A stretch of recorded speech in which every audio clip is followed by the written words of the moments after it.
এই ছেলেটি একটি নির্গম জায়গায় এসে আটকে পড়েছিল এবং সে কি করবে সে বুঝতে পারছিল না। তাই সে পর মুহূর্তে ঠিক করে যে সেখানে শাহরুখ খানের পোজ দিয়ে ওখানে নিজের পেছনটা রেখে ফটো তুলবে। জল এসে এবার ঢাই করে তাকে সমুদ্রে গঙ্গা স্নান করিয়ে দিল। যদিও এটা গঙ্গা নয়, তবু সে মজা পেল ফুল। তো সর্বপ্রথম প্রশ্ন যে এই ছেলেটি এই দুর্গম জায়গায় এলো কি করে। তো প্রথমে আমরা উঠেছিলাম এরকম একটি দুর্গম গাড়িতে, তারপরে আমরা আলতো করে প্রবেশ করিলাম একটি অন্ধকার গলিতে এবং আমরা স্বাভাবিক কিছুই দেখতে পাচ্ছিলাম না। সেই জন্যে দূর থেকে একটু একটু করে হালকা আসার আলো আমরা দেখতে পেলাম এবং আমরা ফাইনালি বেরিয়েই পড়লাম সেই অন্ধকার গলি থেকে। তারপরে উন্নত বাজারে আদিম মানুষের খপড়ি দেখে আমার তো খপড়ি ফেটে গেল। ওরে বাপরে, আমি কি দেখছি, ট্রেন আমাদের থেকে আগে বেরিয়ে যাচ্ছে। হবে না, স্পিড বাড়াও, স্পিড বাড়াও। গুড গুড, চলো চলো চলো চলো চলো চলো চলো চলো চলো, আরো স্পিড বাড়াও। এই তো আরে বাপরে, আমরাই জিতবো, আমরাই জিতবো, আমরাই জিতবো, আমরাই জিতবো, আমরাই জিতবো। ট্রেনটি আমাদের সাথে ছলনা করিল, ছলনা করিয়ে আমাদের সাথে একটি অন্য রুট ধরে বেরিয়ে গেল। চিটিং করেছিস তুই, চিটিং, চিটার। তারপরে কিছু সরকারি দপ্তরের লোকেরা আমাদের কাছ থেকে টোল নেবে বলে দাঁড়িয়েছিল, তাই আমরাও টলতে টলতে সাইড দিয়ে বেরিয়ে গেলাম। না না, আমার কথা হচ্ছে পৃথিবীতে কি এরকম সুন্দর দেখতে আর দুটো ছেলে পাওয়া যাবে? I don't think so. কি বিউটিফুল। এদের সাহসটা একবার দেখো, আমাকে দাঁড় করিয়েছে। আমি যাই ওদের বললাম তুমি চেনো আমি কে? বলে তুমি কে? আমি বললাম আমি কে? বলে তুমি কে? আমি যাই বললাম আমি কেউ না, ছেড়ে দিল ভাই, রীতিমতো ছেড়ে দিল। তারপর দুঃখের গান গাইতে গাইতে আমি যাচ্ছিলাম, কি আমার চোখ পড়লো বোঝে না সেই বাসের দিকে। পেছন থেকে আওয়াজ আসছে, বড় ইচ্ছে করছে ডাকতে, তার গন্ধে মেখে থাকতে। আমি তারপর যাই বললাম যে আমি 3 দিন চান করিনি। সাথে সাথে আমার পেছন ছেড়ে দিল, কারণ আমার গায়ের গন্ধ সহ্য না করতে পেরে তখন সেই বাসটি চলে গেল অন্য কোনো টার্গেটের সন্ধানে। 3 দিন চান না করায় গায়ের দুর্গন্ধ মেটাতে আমি চলে এলাম ভারতবর্ষ তেলে। এবার আমি এখান থেকে তেল নেব। ধীরে ধীরে টাকাটাও বাড়ছে আর আমার কিডনিতে ব্যথাটাও বাড়ছে। এবার বাড়তে বাড়তে বাড়তে বাড়তে এমন জায়গায় চলে যাচ্ছে মনে হচ্ছে এবার 2টো কিডনি দিতে হবে। এবার তো ব্যথাটা প্রচন্ড বাড়ছে। এবার তো মনে হচ্ছে জায়গা জমিটাও বেচে দিতে হবে।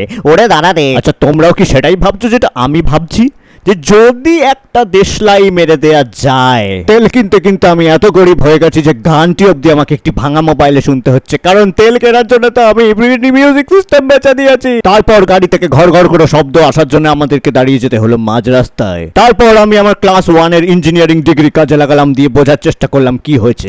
পরে বুঝলাম ইঞ্জিনে জল ঢেলে দিয়েছে শালাগুলো। তারপর ইঞ্জিন থেকে জল চুষে খাওয়ার পরে ফাইনালি আমাদের বাহনটি চলতে শুরু করিল। সামনের গাড়িটি সিএনজি ট্যাটু দেখে আমার মনে হলো ওরা কোনো লো কোয়ালিটির নেশা বিক্রি করছে। কি অবাক কাণ্ড বন্ধুরা, এ তো দেখি ম্যাকআউটের গাড়ি।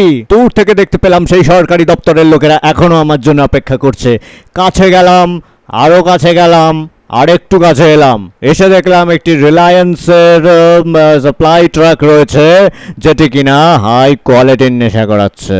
তারপরে বুঝতে পারলাম সেই মাদক দ্রব্য তো ট্রাকেও পাচার হচ্ছে এবং মনে হয় কিছুটা নিজেকেও অজ্ঞান হয়ে পড়ে আছে, ভালো ভালো পাচার হয়ে যাবে। চারিদিকে মাদক দ্রব্যের এত ব্যবহার দেখে আমাদের সারথি নিজের থেকে পেছনে যেতে শুরু করে দিল। বলল এখানে থাকলে আমিও পাগল হয়ে যাব।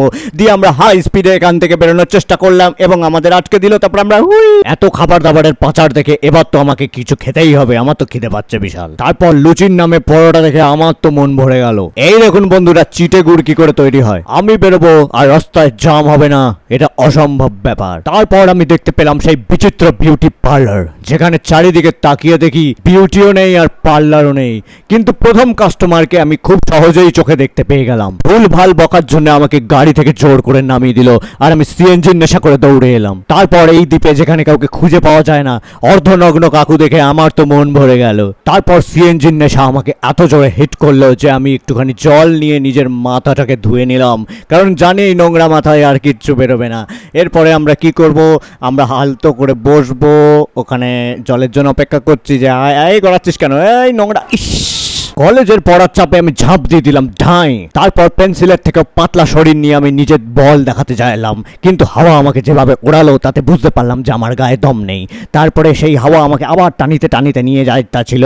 তারপরে আমি ওখানে স্টাইল মারতে মারতে হঠাৎ করে আমার মনের মধ্যে কি হয়, আমার মাথাটা গোল গোল গোল গোল ঘুরায় সিরিয়ালের মতো, দিয়ে আমি ধপাস এবং মৃত্যু। মৃত্যু। তারপর কারণ অর্জুনের মতো আবার পুনর্জন্ম নিয়ে আমি ফিরে আসি। এসে ড্রাগনটা আমার কানে কানে বললাম আমার নাক চুলকে দে, তাই আমি চুলকে দিলাম।